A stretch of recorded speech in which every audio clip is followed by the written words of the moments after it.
Les hiéroglyphes en 3 minutes par Renaud de Spence.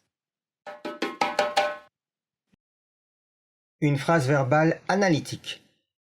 À partir de la 5e dynastie, vers 2500 avant notre ère, un nouveau type de phrase apparaît.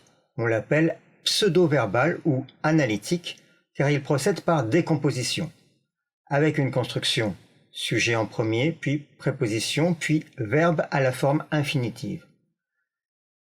Cela permet l'expression de nouvelles nuances de l'action verbale, par exemple avec la préposition har qui veut dire au-dessus, sur, et qui est décrite avec le visage parce que le visage est au-dessus du corps. Cela peut indiquer le début d'une action, se mettre à faire quelque chose. Dans cette inscription biographique du début du Nouvel Empire, vers 1500 avant notre ère, cet extrait peut se traduire. Il arriva qu'alors, je me mis à suivre le souverain, qu'il vive, aille bien et soit en bonne santé. Le premier terme, wun, dérive du mot exister et sert ici à introduire une phrase narrative. On peut le traduire par il arriva que.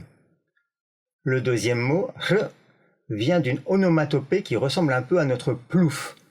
Il signifie à peu près donc, alors. Ensuite vient le signe du roseau, de la fleur de roseau i pour le pronom personnel court de la première personne, moi, je, puis la préposition sur, au-dessus, puis le verbe shems, suivre, avec le signe des deux jambes à la fin qui montre qu'il s'agit d'un mouvement, et le terme iti, souverain, littéralement le paternel, suivi par la formule de souhait wanch wadja sanab, qu'il vive, aille bien et soit en bonne santé.